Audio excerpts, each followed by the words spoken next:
प्रेम से बोले सदगुरुदेव जी महाराज की जय। परम पिता परमेश्वरी की जय।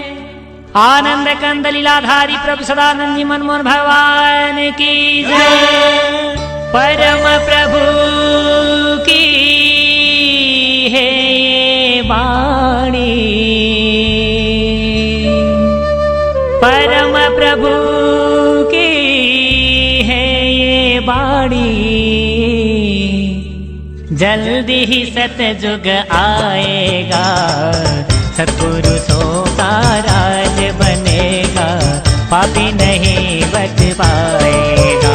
ओ पापियों कान खोल कर सुन लो,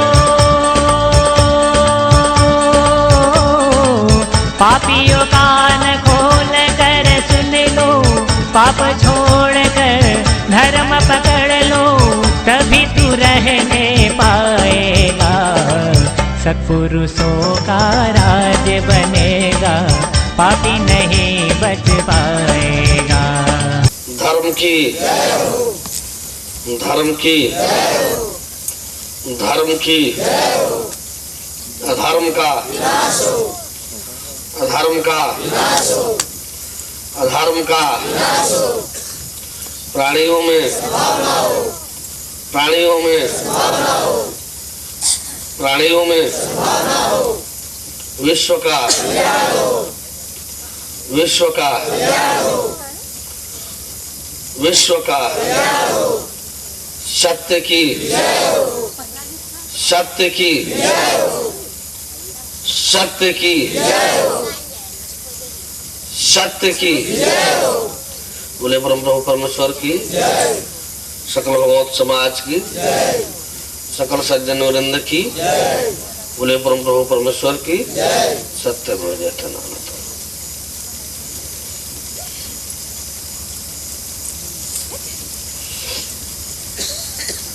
आप सभी 27 तारीख से ही इस कार्यक्रम को सुनते चले आ रहे हैं। आज के बाद 3 दिन का और सत्संग कार्यक्रम से इसे 31 पहले और दूसरे।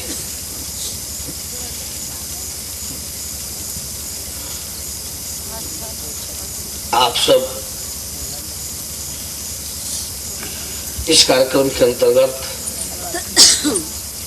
जैसे कि नित्य प्रति सुनते चले आ रहे हैं,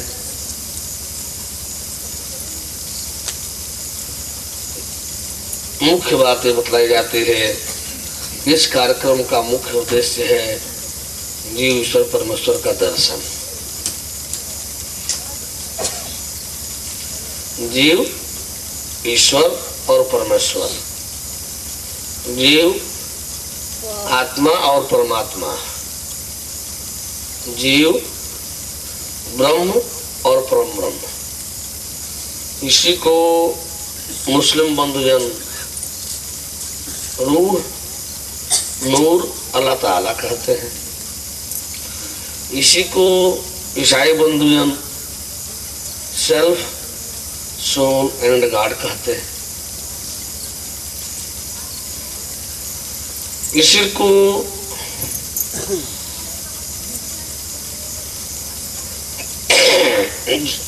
मौलिक रूप में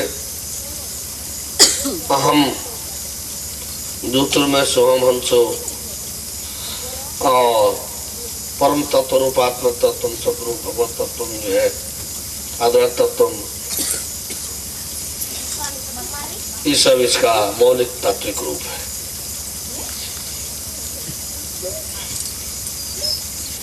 यहाँ पर रात भी कहा गया था, आज भी कहा गया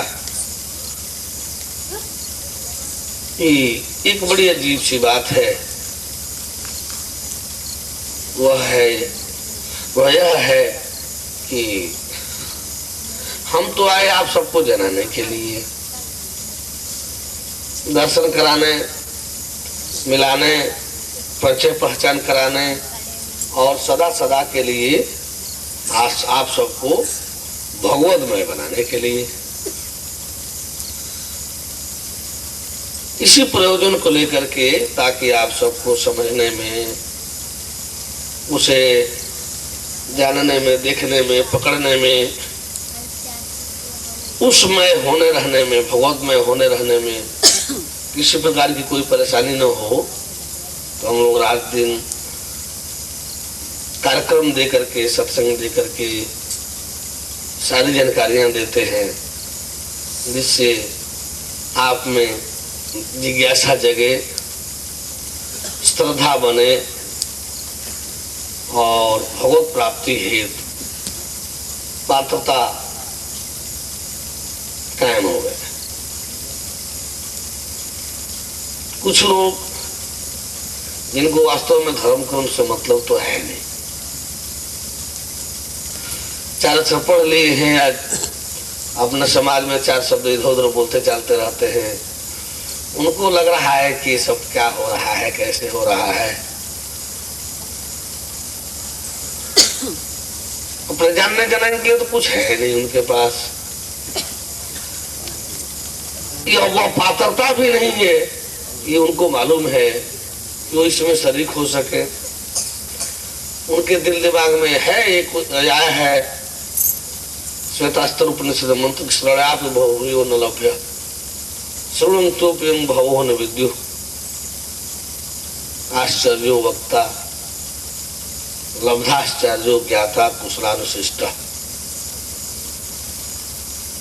ये एक यजुर्वेद का मंत्र है जो श्वेतास्त्र उपनिषद के माध्यम से काफी प्रचलित है। टूटे फूटे शब्दों में इसका अर्थ है, पहले तो यह ऐसा विषय ही है कि श्रवणापि बहुभूयो न लभ्य, सुनने के लिए ही यह बहुतों को नहीं मिलता, सुनने के लिए ही यह बहुतों को नहीं मिलता। तीन प्रमाण हम लोग देखते हैं, कठोपनिषद में भी एक है, रामचरितमानस में भी है और श्रीमद् भागवत महापुराण में भी एक प्रकरण है कि वैसे उस समय सतयुग में देवी देवताओं की कमी नहीं थी। उस परम तत्व को जानने के लिए, परम प्रभु को जानने के लिए देवता लोग कितनी बैठकें किए और कितने राय परामर्श किए। सभी देवी देवता लोग मिलकर के सारे राय परामर्श विचार मंथन के बावजूद भी वो नहीं जान पाए थे। यमराज नचिकेता को जो उपदेश दे रहे हैं तो देवेन्द्रापुराकिल नहीं सुविज्ञ मूर्देश धर्म, इसे करके जब वो डील किए हैं कि यह इतना आसान साधारण धर्म नहीं है कि सब लोग सहज ही जान लेंगे। बता रहे हैं कि नचिकेता, हम सब देवजन जो है, देवताओं में भी इस पर काफी विचार मंथन हुआ था कि आखिर वह परम प्रभु, वह परम तत्व तो कहाँ रहता है, कैसा है, जो संपूर्ण सृष्टि का मालिक है, सर्वे सर्वा है। और सारे देवता लोग मिलकर के बैठक किए, विचार मंथन किए, बहुत विचार विनिमय के बावजूद भी नहीं जान पाए। यमराज ने स्पष्टता नचिकेता से कहा है कि नहीं जान पाए, बहुत विचार विनिमय के बावजूद भी। ये तो सतयुगीन देवी देवताओं की बात रही।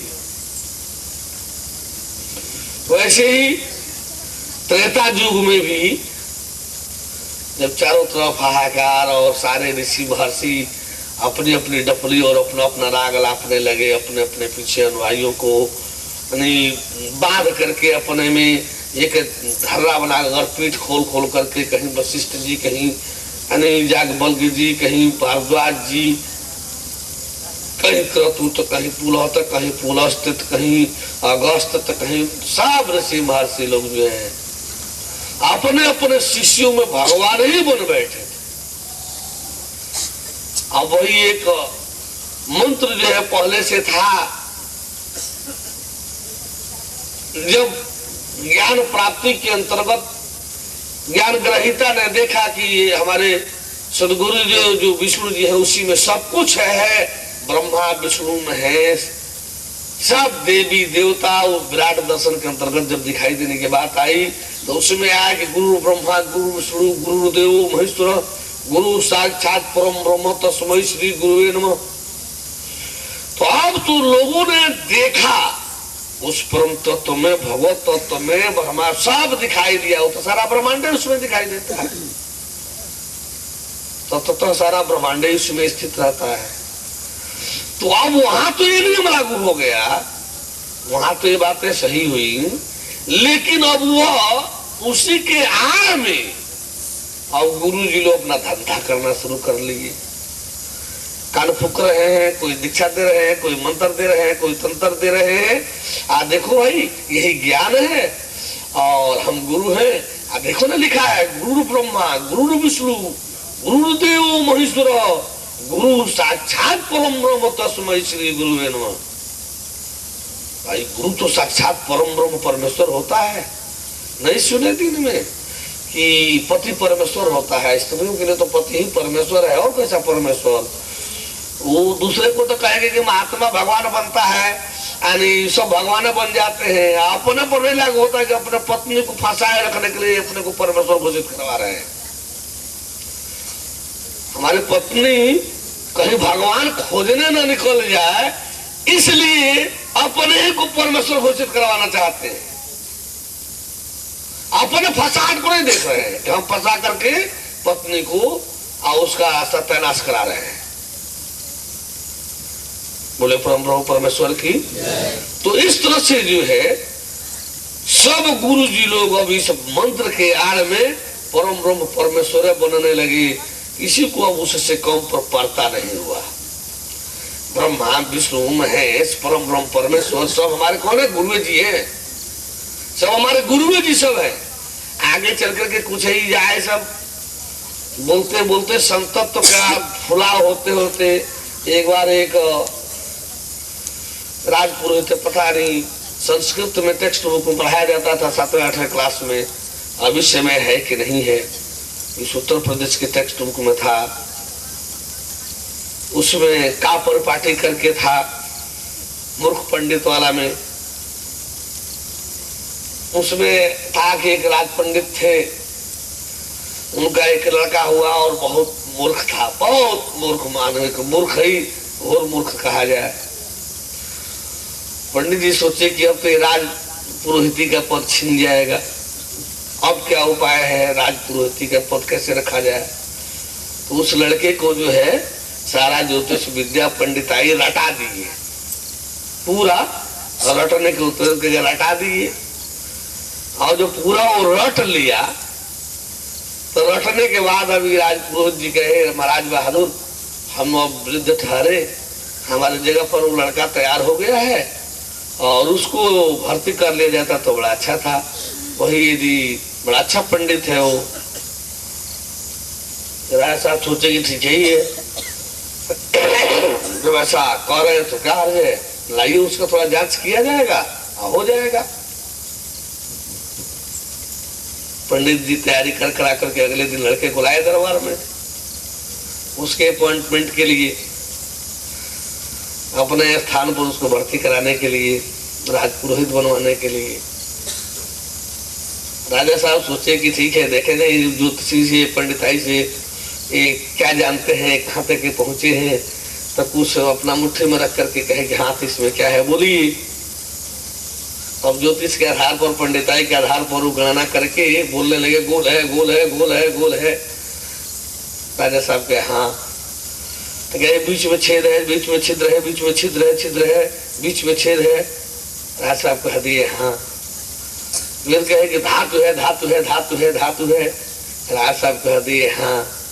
कहा कीमती है कीमती है कीमती है। राजा साहब कहे हाँ। अभी बोलते बोलते हाँ हाँ, सुनते सुनते वो तो जब जो रटा था वो था चल रहा था, हाँ हाँ कर दी। ये 2-4 बार हाँ हाँ सुनने के बाद जो है वो फूल गया और वो उसको लगा कि हम जो बोल रहे हैं सब सही हो रहा है। अभी जो फुलाव में, जो फूलने में जो है वो जो रटा था वो भूल करके कहा परपाटी परपाटी परपाटी। अभी वो नहीं सोचा नहीं चक्की का पाट, चक्की का जो जांच पीसा जाता है उस चक्की का पाट। यो नहीं सोचा कि चक्की का पाट जो है कहीं हाथ में आएगा। ये भी सोचने की उसकी मूर्खता ने मतलब यह भी नहीं सोचने दिया कि कहीं जात चक्की का पाट इतना बड़ा इतना मोटा ये कहीं हाथ मुट्ठी में आएगा। अब कौन है पाट है वो चौकी का पाट है, चौकी का पाट है। राय साहब हंसने लगे। जब तक वो रटा था, रटने के आधार पर चल रहा था तब तक तो सही रहा। राय साहब हाँ कर दी। जब परपाठी कहना शुरू किया तो कहेगी हंस दी। और पंडित जी भी चुप हो गए, देख ही रहे थे। उसके बाद से जो है अंगूठी अपनी राजा साहब मुट्ठी में ले रखे थे। तो गोल है वो तो ठीक था, बीच में छेद है वो तो ठीक था। हाँ का सीधे जाते गए, हाँ धातु है ठीक था, कीमती है ठीक था। अभी सिर्फ हाँ करने में वो फूल करके वो विचलित हो गया। वैसे ही सब संत महात्मन जी जितने ही तथाकथित साधना वाले गुरु जी लोग हैं उनकी बात कर रहे हैं। एक मुश्त सब कहेंगे लीजिए,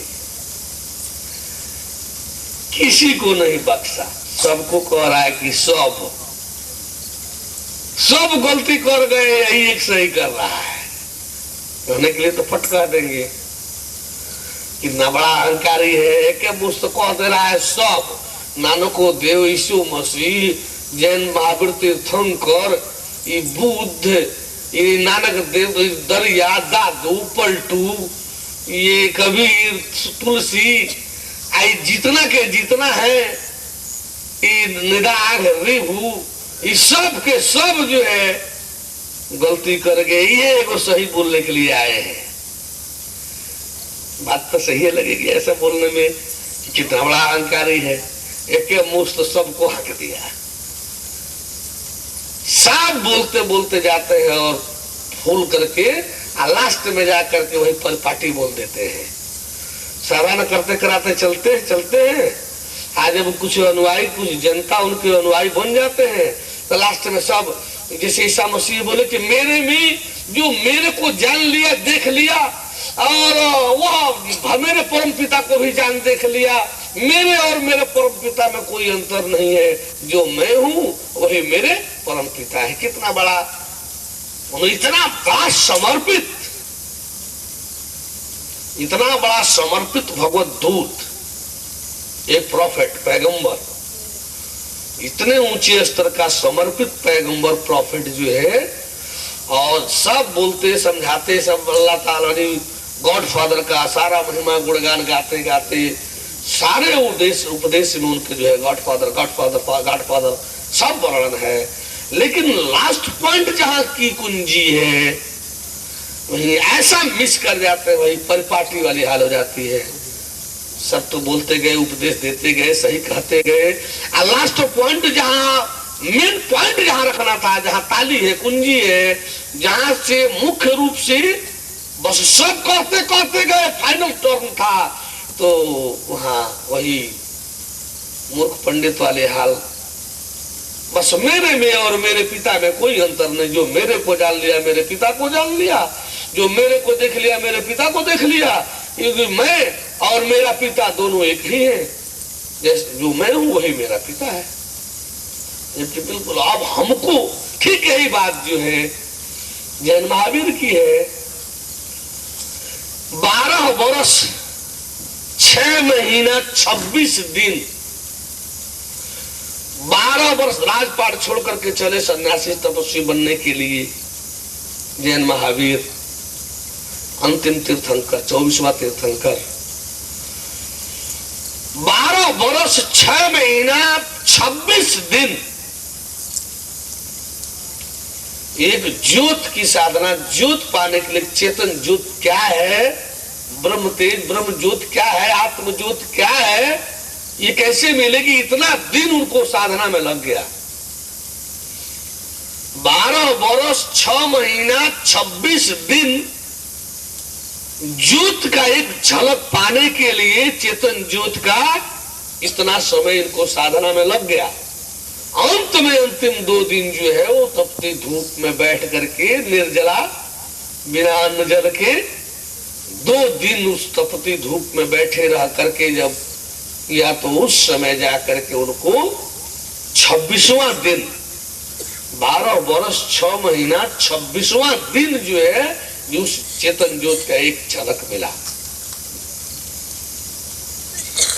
7 तारीख को बच्चों के खेल के तरह से उस ज्योत से लोग यहाँ खेल खेलेंगे।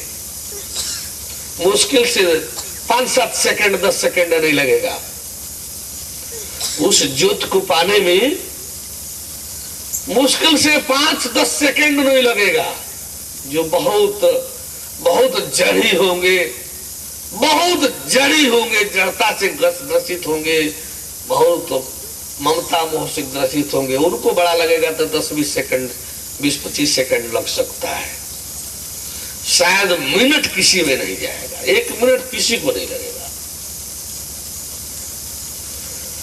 यानी 12 वर्ष 6 महीना 26 दिन में एक झलक ज्योत पाए।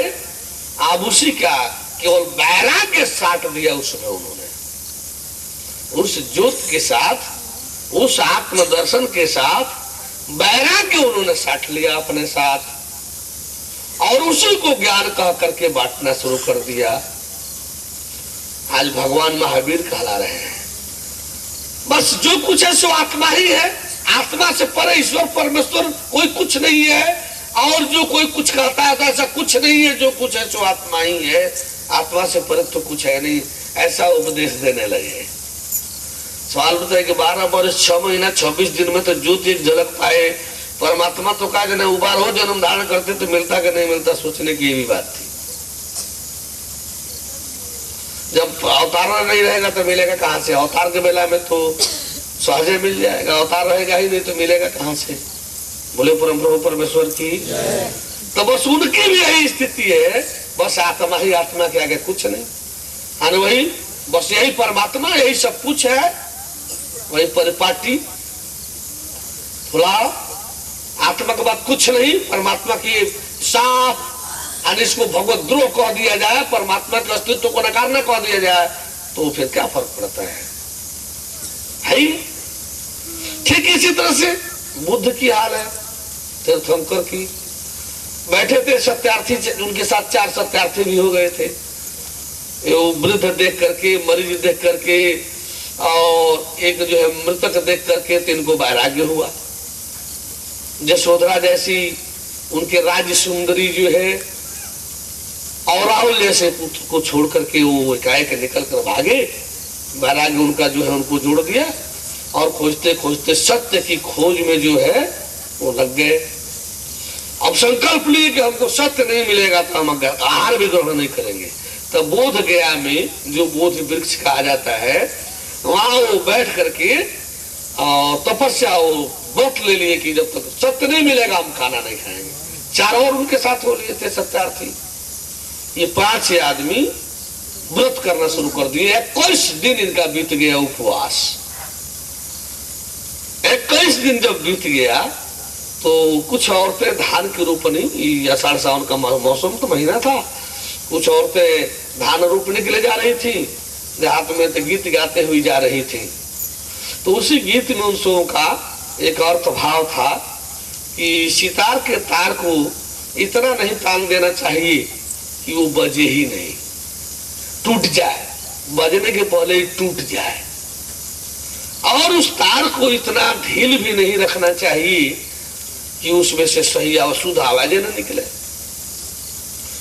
सितार के तार को इतना तानना नहीं चाहिए कि बजाने के पहले ही टूट जाए, और इतना ढील भी नहीं रखना चाहिए कि शुद्ध आवाजें न निकले।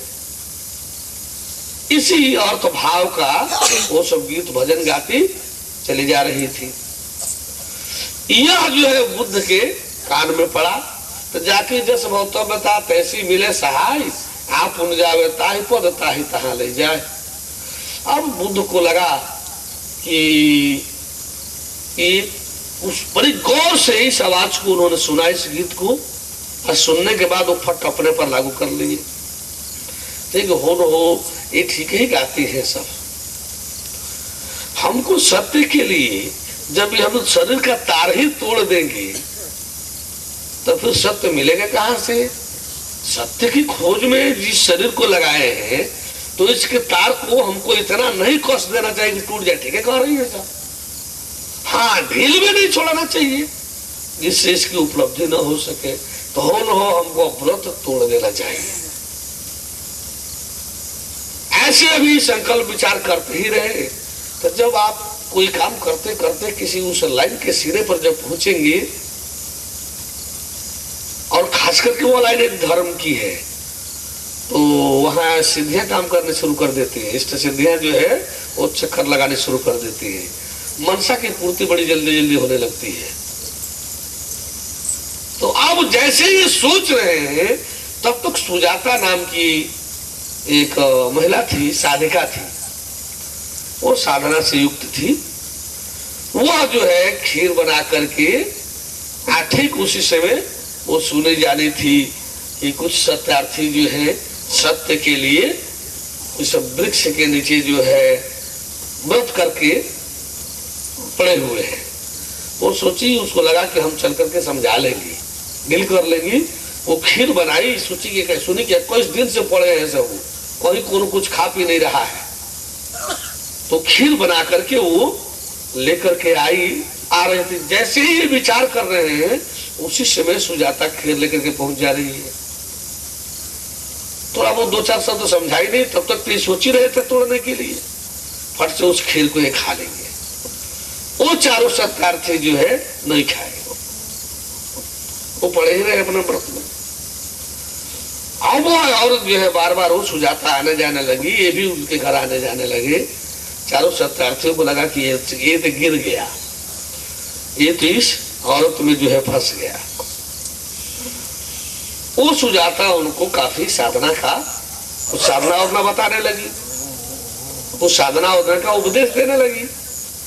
लेकिन ये थे तो अंशावतारी थे, ये उस समय की विकृत परिस्थितियों को दूर करने के लिए उस से जो है ये ताम झाम तंत्र मंत्र में लोग इतने सफल हो गए थे। पंडित वर्ग इतना जो है वो अपने को मंत्र में समेट दिया था कि उसी के खंडन के लिए वो उतना अंशावतार के रूप में, विशेष दूत के रूप में आए थे।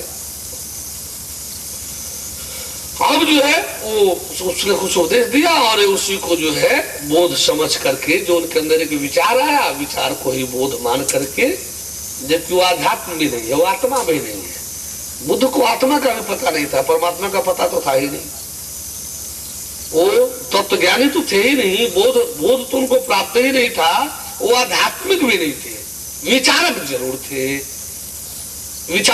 थे, विचार उनके अंदर एक उत्पन्न हुआ। जैसे थिंकिंग थॉट थेसिस फिलॉसफी होता है, तो वो इस यूनिवर्सिटी के कोई फिलॉसफर तो थे नहीं कि जो थाट आया फट से उसको लिपिबद्ध करके और हेड के बाद जा करके जी सर हुजूर यही हमारा थाट है। तो खैर वो विषय बाद में, फिलॉसफी क्या है रहते वो लोग तो कुछ बात कर लिया जाता कि फिलॉसफी क्या है, एक पतन कारक है, रूप है, एक उत्थान परक रूप था। थिंकिंग करते हुए थाट पर गए और थाट से उनको आगे बढ़ना चाहिए था, तो फिर जो है आगे शिक्षा में नीचे गिर करके, और नीचे गिर कर आ गए तो महत्वाकांक्षा हुई कि हमारे हेड साहब इसको मंजूर कर ले, और फिर वो आकर के वो 2 पैसे की रोटी में पहुंच गए। कहीं थाट से आगे गए होते तो पैसा उनके लिए घेरा हो जाता, और वो पीछे पीछे गर्ज होता तो पैसा आता नहीं, गर्ज होता नहीं। तो थाट जो ऊंचाई का एक दरवाजा है, वो दीवार पर पार करना था, अब उसको पार करके उनको अध्यात्म में प्रवेश करना होता है। थाट के बाद अब अध्यात्म का क्षेत्र आता है, और अध्यात्म समाप्त होने पर तत्व ज्ञान का क्षेत्र आता है। तो थाट के बजाय वो आगे जाने के, इनका प्रयोजन होता है पैसा कमाना डिग्री हासिल करके, तो उस थाट को क्या करते हैं, लिपिबद्ध कर देते हैं, अब लिख देते हैं शिक्षा में नीचे गिर करके, तो उसी का नाम थेसिस हो जाता है। थिंकिंग करते करते विषय पर, और जब एक उसके अवधारणा में पहुंचते हैं तो थाट हो जाता है। परम प्रभु की है वाणी, परम प्रभु की है ये वाणी, जल्दी ही सतयुग आएगा, सतपुरुषों का राज